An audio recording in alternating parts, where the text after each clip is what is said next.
تم سے رشتہ ختم نہیں کرنا چاہتی۔ یہ دوسرا جھٹکا تھا۔ اس نے روبا کو دیکھا جو اسے دیکھے جا رہی تھی۔ کیونکہ میں محبت کرتی ہوں آپ سے۔ حیدر چند لمحے سے دیکھتا رہا، پھر ہنس دیا۔ اب یقین نہیں ہے مجھے ان الفاظوں پر، سب کھوکھلے ہوتے ہیں۔ اچانک سے کیسے پتہ چل گیا آپ کو کہ آپ میں محبت ہے یا جو بھی ہے محسوس کرتی ہیں میرے لیے؟ 3 مہینے پہلے میں نے جو فیصلہ لیا تھا یہ سوچ کر لیا تھا کہ شاید میرے جانے کے بعد آپ پرسکون ہو جائیں۔ میری موجودگی میں آپ کو شرمندگی ہوتی ہے، اسے نجات دلانے کے لیے چھوڑا تھا آپ کو، مگر آپ کے آخری الفاظ کسی ریکارڈنگ کی طرح میرے کانوں میں گونجتے تھے۔ مگر فکر ہوتی تھی آپ کی، مجھے ہمدردی ہوتی تھی آپ سے۔ پھر آہستہ آہستہ آپ میرا خوف بننے لگے۔ مجھے کسی کے گھٹ گھٹ کر رونے کی آوازیں آنے لگی۔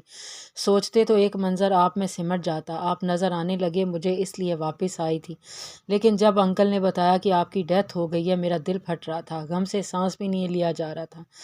پھر پتہ چلا مجھے تو آپ سے محبت ہو گئی ہے، میں آپ کو چھوڑنا نہیں چاہتی۔ چاچو سے میں نے میں نے ہی کہا تھا کہ سب کو کہہ دیں میں مر گیا ہوں، مجھے کسی سے نہیں ملنا، مجھ سے بھی نہیں۔ نہ جانے کیوں ایک گلہ سا تھا اس جملے میں جو حیدر کو محسوس ہوا۔ یہ تو نہیں کہہ کر گئی تھی کہ واپس بھی آئیں گی؟ آ گئی ہوں نا، پلیز مجھے طلاق نہیں چاہیے، میں واپس آنا چاہتی ہوں۔ مجھے میری غلطی کا احساس ہے، مجھے میرے فرائض بھی پتہ ہیں، اللہ پاک بھی یہی چاہتے ہیں کہ یہ رشتہ نہ ٹوٹے۔ کیوں وکیل کا ایکسیڈنٹ ہوا؟ کیوں انہی دنوں وکیلوں کی ہڑتال ہوگی؟ اللہ کی حکمت میں عقل والوں کی نشانیاں ہیں۔ پلیز مجھے نہیں جانا۔ اس کے آنسو، اس کی حالت دیکھ کر حیدر کو ترس آیا تھا۔ کوئی لوٹ کر آیا تھا اس کے پاس، اس کی بے حال حالت دیکھ کر بھی حیدر کا اقرار کر رہا تھا۔ اس نے سوالیہ نگاہوں سے حاشر صاحب کو دیکھا جو خاموش تھا۔ سفیان بھی لاجواب کھڑا تھا۔ چاچو تمہارا فیصلہ ہے حیدر، میں نہیں چاہتا کہ تم یا کوئی اور کہے میں نے حیدر کی زندگی تباہ کر دی۔ تمہارا جو بھی فیصلہ ہو مجھے بتا دو، مجھے فرق نہیں پڑتا کوئی کچھ بھی کہے۔ مجھے پتہ ہے کہ آپ نے ایک باپ کا فرض نبھایا ہے، اور کسی کو لالچی کہنے والے خود کے بارے میں کیا کہیں گے؟ مطلب پرست، کم ظرف، خود غرض یا بے وقوف؟ انہوں نے حیرت سے اسے دیکھا جو یہ الفاظ بول رہی تھی۔ ہاں میں خود غرض تھی، مطلب پرست تھی، مجھے معاف کر دیں۔ ایک موقع تو سب کو ملتا ہے نا، مجھے بھی دے دیں۔ انکل میں ہاتھ جوڑ کر معافی مانگتی ہوں آپ سے، پلیز۔ مجھے احساس ہے میرے الفاظوں سے آپ کو کتنی تکلیف دہ لگے ہوں گے، مگر میں وہ الفاظ نہ کہتی آپ مجھے حیدر کے پاس نہیں لاتے۔ میں نے بس حیدر کو دیکھنے کے لیے آپ کو اکسایا تھا۔ میں بھی جانتی ہوں جو انسان اپنے بھتیجے کے لیے دوسروں کے سامنے ہاتھ جوڑ سکتا ہے، التجا کر سکتا ہے، پانی کی طرح پیسہ بہا سکتا ہے، وہ کیسے اسے مرتا دیکھ سکتا ہے؟ I am sorry uncle, please. Hashir صاحب کے ماتھے کے بل کچھ حد تک ٹھیک ہو گئے تھے۔ بتاؤ حیدر کیا فیصلہ ہے تمہارا؟ اس نے التجائی نظروں سے حیدر کو دیکھا جو زمین کو گھور رہا تھا۔ سفیان جی حیدر بھائی، وہ گھٹنوں کے بل اس کے سامنے بیٹھا تھا۔ تم بھی تو فیملی ہو، تم بتاؤ کیا کروں؟ اس نے خفا نظروں سے روبا کو دیکھا۔ ان کی بہن بھائیوں نے سب پہلے مجھے کنویں میں الٹا لٹکایا، پھر آج مجھے پکڑ کر باندھا، اور اگر میں کچھ غلط بول گیا تو میرا قتل کروا دیں گے ان کے ہاتھ سے۔ اس لیے آپ انہیں ایک موقع دے ہی دیں، گنڈوں کی فیملی سے آئی ہے۔ حیدر نے ہنس کر اس کی سر پر چت ماری۔ چاچو مولوی صاحب سے رجوع کریں کہ قوابل ضابط پوچھ لیں، مجھے منظور ہے، یہ آخری موقع دے دیتے ہیں انہیں۔ روبا کے چہرے پر 100 وولٹ کے بلب جتنی چمک آ گئی تھی۔ وہ اس کی جانب بڑھی تو پہیوں کو موڑ کر اس کا رخ بدل لیا تھا۔ روبا کے سامنے اس کی پشت آ گئی تھی، وہ بس سر داہ بھر کر رہ گئی تھی۔ حاشر صاحب حیدر کے کمرے سے باہر آئے تو انہوں نے ڈاکٹر فہد کا فون آیا۔ بولو فہد، حیدر کیسا ہے؟ جیسا پہلے تھا۔ تم بتاؤ رپورٹس کیسی ہیں؟ ایک گڈ نیوز ہے، حیدر کے گردے ابھی تک صرف 30% ڈیمیج ہوئے ہیں، پچھلے 1 مہینے میں اسے آگے نہیں گئے ہیں۔ معدے پر موجود زخموں کی تعداد تھوڑی بڑھ گئی ہے، مگر ٹھیک ہو سکتے ہیں۔ شاید جو میڈیسن اب دے رہے ہیں وہ سوٹ کر رہی ہے اسے۔ شکریہ۔ وہ ڈاکٹر کا کیا بنا؟ یار اس لیے میری ای میلز کا کوئی جواب نہیں دیا ابھی تک۔ پاکستان میں کہاں رہتا ہے؟ وہاں سے لے آتے ہیں اسے، یا حیدر کو لے جاتے ہیں۔ وہ پاکستان میں نہیں رہتا، وہ امریکہ کے بیسٹ فزیوتھراپسٹ میں سے ایک ہے۔ ندیم اکبر ٹو مچ موڈی اور پروفیشنل انسان ہے، کام سے زیادہ کچھ پیارا نہیں ہے اسے۔ کہتے ہیں شفا ہے اس کے ہاتھوں میں، اگر وہ حیدر کو ٹریٹ کرے تو شاید وہ ٹھیک ہو جائے، مگر ابھی تک تو اس کا کوئی پتہ نہیں۔ سوشل میڈیا سے بہت دور رہتا ہے وہ بندہ، اب پتہ نہیں اپنی فیملی کو بھی کیسے ٹائم دیتا ہوگا۔ اس کی فیملی پاکستان میں ہے؟ نہیں، اس کی فیملی امریکہ میں ہی ہے، مگر اس کی والدہ پاکستان میں، پر اسے آگے کچھ نہیں پتہ۔ مجھے آئی ہوپ کہ وہ ای میل چیک کر لے۔ آمین۔ یہ کیا مذاق ہے روبا؟ وہ اپنا سامان سوٹ کیس میں رکھ رہی تھی، اس کی ماں آگے پیچھے گھوم رہی تھی۔ کیا مذاق ہے امی؟ اپنے گھر جانا مذاق لگتا ہے آپ کو؟ کون سا گھر؟ تم طلاق لے رہی تھی اس سے؟ طلاق ہوئی تو نہیں، میں 2 طلاقیں ہوئی ہیں، ہم نے رجوع کیا، فیصلہ لیا ہے۔ اور آپ کو یاد ہے آپ نے کیا کہا تھا کہ پہلے طلاق یافتہ کہلاتی یا بیوہ؟ تو سنیں، نہ میں طلاق یافتہ ہوں، نہ میں بیوہ، زوجہ ہوں حیدر رضا کی۔ یہ مقام ہے میرا، میرے صبر کا پھل۔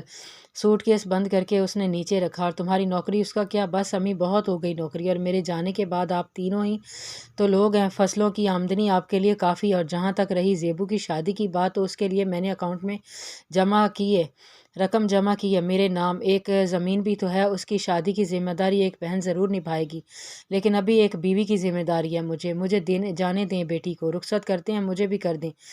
میں شاید اس دنیا کی وہ پہلی دلہن ہوں گی جو اپنی ماں کے سامنے ہنس کر کہہ رہی ہے کہ مجھے سسرال رخصت کر دیں۔ انہیں کندھوں سے تھام کر اس نے مسکرا کر کہا، تو وہ بھی مصنوعی سا مسکرا دی۔ ہو گئی بند ATM مشین، فائنلی آج پاسنگ آؤٹ پریڈ ہے۔ آج کے بعد ہم 1 مہینے کے لیے فری ٹریننگ ختم۔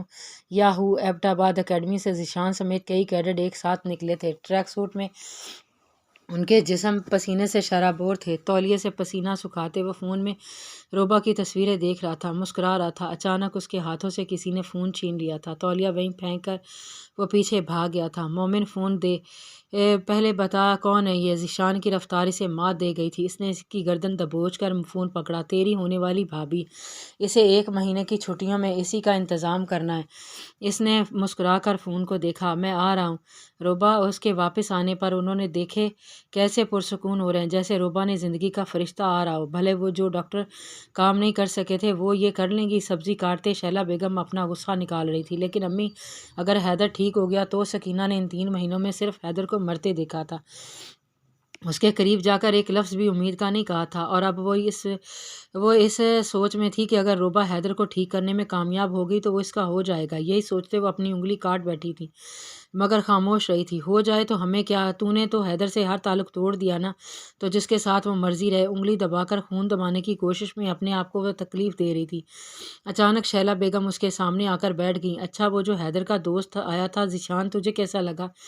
زہر لگا، نحوست سے کہتی نائف کٹنگ بورڈ پر پھینک کر چلی گئی تھی۔ سفیان، یہ کھاد کی بوری ہے، رحیم کھیتوں میں لے جا رہا تھا، بھول گیا ہے شاید آج کھاد ڈالنی ہے مکئی میں، اور پانی بھی ہے، رات کا وہ حویلی نہیں آئے گا، اس لیے یہ بوری دے آؤ۔ اور حیدر کیا کر رہا ہے؟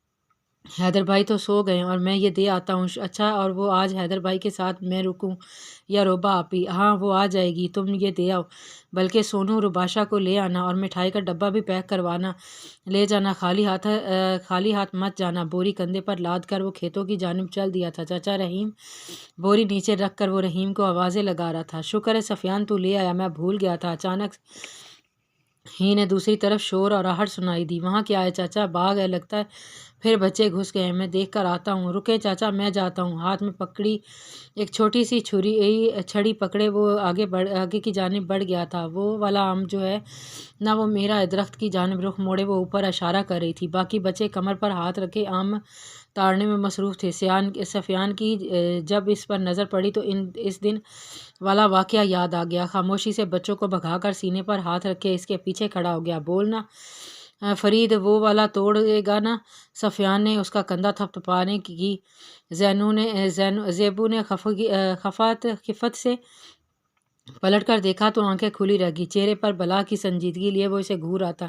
کیا کری تھی یام؟ منع کیا تھا نا کہ اکیلے نہ نکلنا۔ وہ تو اف فرید، وہ بھاگنے لگی تو اس نے بازو سے کھینچ کر اپنے سامنے کھڑی کر لی اور چھڑی سے مارنے لگا، جس پر وہ ڈر کر آنکھیں بند کر گئی تھی۔ چھڑی ہوا میں ساکن ہو کر رہ گئی تھی، سرمے سے لدی آنکھیں خوف سے لبریز تھیں، گلے میں موجود کالا دھاگا کسی زیور سے زیادہ مہنگا لگ رہا تھا۔ چھڑی خود بخود ہی نیچے آ گئی تھی، اس کا بازو چھوڑتے وہ دور ہو گیا تھا۔ جب کچھ دیر تک کچھ نہ ہوا تو زیبو نے آنکھیں کھول کر اسے دیکھا۔ آم توڑنے آئی تھی نہ، تو چلو چڑھو درخت پر۔ چھڑی سے ڈراتا وہ اگلا حکم سنا رہا تھا جو زیبو کے بس سے باہر تھا۔ مجھے درخت پر چڑھنا نہیں آتا، وہ تو فرید کو آتا ہے۔ انگلیاں مروڑتے اس نے جواب دیا، آم تو تم ہی توڑو گی، مجھے بھی چاہیے، چلو چڑھو، میں مدد کرتا ہوں۔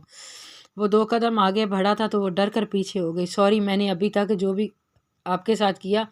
وہ رونے لگی۔ کہا نہ چڑھو، میں مدد کرتا ہوں، اس نے چیخ کر کہا۔ وہ درختوں کی جانب بڑھ گئی تھی، تنے میں موجود ایک مضبوط شاخ کو پکڑ کر وہ زمین سے اوپر اٹھ گئی تھی۔ سفیان نے اس کے پیروں کے نیچے ہاتھ رکھ کر اسے سہارا دیا، جس سے وہ ایک تنے پر بیٹھنے میں کامیاب ہو گئی۔ ارے واہ، میں درخت پر چڑھ گئی، میرا خواب پورا ہو گیا۔ خوشی مناتی وہ چیخی تو گرنے لگی۔ آرام سے، گر جاؤ گی۔ چلو وہ بڑے والا آم توڑ کر دو۔ پتوں کو ایک طرف کرتی وہ اس نے احتیاط سے وہ آم توڑ کر نیچے پھینکا، جسے سفیان نے کیچ کر لیا۔ ارے واہ، اس کا تو حیدر بھائی کے لیے ملک شیک بناؤں گا۔ اب وہ والا جو تھوڑا تھوڑا پیلا اور ہرا ہے؟ اچھا یہ والا؟ نہیں نہیں، اچھا وہ والا۔ نامزد آم بھی ہاتھ میں آ گیا تھا۔ اس کے بعد اس نے کتنے ہی آم توڑ کر نیچے پھینکے، جنہیں ذیشان نے سمیٹ لیا۔ چلو ٹھیک ہے، بہت شکریہ تمہارا۔ آم اکٹھے کر کے وہ چھڑی زمین پر مارتا چلا۔ جب وہ چیخی، مجھے نیچے اتار دو، خود ہی اتر جاؤ، میں نے ٹھیکہ لیا ہے۔ وہ اس سے کافی دور آ گیا تھا۔ پر مجھے اترنا نہیں آتا۔ ہاں، مجھے کون سا کنویں میں لٹکنا آتا تھا؟ میں بھی لٹکا تھا نا، تو تم بھی درخت پر لٹکی رہو۔ خدا حافظ۔ اسے درخت پر لٹکا چھوڑ وہ چلا گیا اور وہ دہائیاں دیتی رہ گئی تھی۔ وہ تیار ہو کر بیٹھی تھی۔ رجوع کے سارے معاملات دیکھ لیے گئے تھے۔ حاشر صاحب نے کہا تھا کہ وہ اسے لینے آئیں گے، مگر شام کے 4 بج گئے تھے، مگر ابھی تک کوئی نہیں آیا تھا۔ زیبو درخت سے کود کر پیر میں موچ لے کر گھر آ گئی تھی۔ شخص سے پھنس کر کپڑے پھٹے، اور امی نے جو اسے جوتے مارے وہ الگ۔ اب رونے کے بعد سو گئی تھی۔ وہ تختے پر بیٹھی مسلسل ہل رہی تھی، جس کی وجہ سے شولڈر تک آتے بال بھی اس کے پیچھے ہل رہے تھے۔ چشمہ بھی کھسک کر ناک پر آ جاتا۔ ہاتھوں میں قید چادر میں بھی گہری سلوٹیں آ گئی تھی۔ سفید کرتا پاجامہ اور سر پر سرخ آنچل، ہلکے پھلکے لال گلابی ہونٹ چشمے کے پیچھے قید، درمیانی سیاہ آنکھوں میں انتظار بھرا پڑا تھا۔ وہ خود حیران تھی کہ اتنی بے صبرا کیوں اس نے دل پر ہاتھ رکھا۔ صبر کرو۔ پھر اچانک گاڑی کی بیل بجی۔ لمحے کی بھی تاخیر کیے بغیر وہ گیٹ کی جانب لپکی تھی۔ سفیان ہاتھوں میں مٹھائی کا ڈبہ پکڑے دروازہ بند کر رہا تھا۔ روبا نے مسکرا کر اسے خوش آمدید کہا۔ اسے ڈبہ پکڑ کر اس نے کھوجتی نظروں سے پورے گھر پر ڈالی، اور نہ بختو تھا نہ زیبو۔ اسے فکر لاحق ہوگی۔ بیٹھو سفیان، میں چائے لاتی ہوں۔ نہیں آپی، ہمیں جانا ہے، حیدر بھائی اٹھنے والے ہوں گے، انہیں دیکھنا بھی ہے۔ آنٹی آپ کیسی ہیں اور باقی سب کہاں ہیں؟ بڑی ہمت جتائی تھی اس نے اس سوال کے لیے۔ میں ٹھیک ہوں۔ بختو اپنے دوست کے ساتھ گھر گیا، اور زیبو کو چوٹ لگی ہے، وہ سو رہی ہے۔ کیا چوٹ؟ کہاں؟ کیسے؟ وہ اچانک چیخا تو وہ دونوں ایک دوسرے کو دیکھتی رہ گئی۔ میرا مطلب کیسے لگ گئی چوٹ؟ بچی تو نہیں ہے؟ درخت سے گری آم توڑتی؟ مجھے تو یہ سمجھ ہی نہیں آ رہی، یہ کم وقت چڑھ کیسے گئی؟ سیڑھی تو چڑھ کر کوٹھے پر جاتی نہیں ہے، درخت پر چڑھ گئی۔ ستیہ ناسی، اوپر سے نیا سوٹ بھی پھاڑ کر لے آئی ہے۔ 1500 کا لے کر دیا تھا ریڑھی والے سے، اتنا مہنگا تھا، ابھی 2 دفعہ تو پہنا تھا۔ روبا نے خفگی سے اپنی ماں کو دیکھا، اور سفیان منہ پر ہاتھ رکھے اپنی ہنسی قابو کر رہا تھا۔ چلیں آپی۔ اڑتے ہوئے اس کی نظر دائیں جانب کے کمرے پر پڑی، جو اسے پردہ ہٹا تھا۔ سوتی زیبو کا چہرہ نظر آیا، جس کا چہرہ تھوڑا سا کھلا تھا۔ اسے پھر ہنسی آ گئی۔ پاگل، اسے لے کر وہ حویلی کے لیے نکل آیا تھا۔ شام کے سائے گہرے ہو گئے تھے۔ انہیں حویلی آئے 1 گھنٹہ ہو گیا تھا۔ یہ وقت اسے سب سے بیکار اور بے ضرر لگا تھا۔ وہ ڈرائنگ روم میں بیٹھی تھی، نہ سکینہ نہ چچی، کوئی بھی اس سے بات کرنا تو دور بھی ملنے بھی نہیں آیا تھا۔ خیر، ان سے اسے توقع بھی نہیں تھی۔ حاشر صاحب کا رویہ بھی پہلے جیسا نہیں تھا، اس بات کی توقع تھی اسے۔ جو کیا وہ کرنے کے بعد پھر پھولوں کا ہار ڈالنے سے تو رہا۔ حیدر بھی اپنے کمرے میں تھا۔ حیدر سب چائے پی رہے تھے، اور اندر حیدر بیڈ گراؤنڈ سے ٹیک لگائے کتاب پڑھنے میں مصروف تھا۔ سفیان ایک طرف بیٹھا فون پر گھسا تھا۔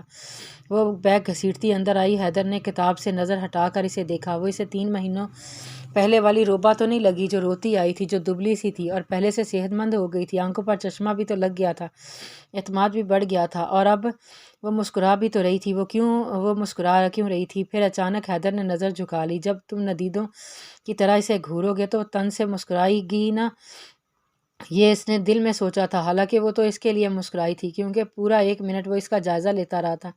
اسے دیکھ کر سفیان خاموشی سے کمرے سے چلا گیا تھا۔ حیدر کی پوری کوشش تھی کہ وہ کتاب کے آخری 2 پیج مکمل کر ہی لے توجہ کے ساتھ، لیکن شاید روبا کو یہ منظور نہیں تھا، اس لیے کبھی چوڑیاں کھنکا کر تو کبھی کوئی خود کلامی کر کے اسے متوجہ کرتی۔ وہ ہو بھی جاتا۔ حیدر کی طرف اس کی پشت تھی، سر سے پیر تک سفیدی میں ڈھلی، کمر پر ہاتھ رکھے الماری کا جائزہ لگا رہی تھی۔ ایک طرف حیدر کے کپڑے، اس کا سامان تھا، تو دوسری طرف رپورٹس اور میڈیسن کا انبار۔ جگہ ہی نہیں تھی۔ اس نے یہ لہجہ اتنا شیرین تھا کہ حیدر تک پہنچ بھی نہیں پایا تھا۔ وہ بک میں سے ہی گھسا ہوا تھا۔ حیدر، اس نے ذرا سا اونچا کہا تو وہ بے تاثر اسے دیکھنے لگا۔ وہ الماری میں جگہ نہیں ہے، تھوڑی سی جگہ بنا لوں؟ پہلے بھی بنانے کو دی تھی، آپ خود ہی چھوڑ گئیں۔ بنا لیں جو آپ کی جگہ تھی۔ اس کے طنز میں واضح حقارت شامل تھی۔ جاری ہے۔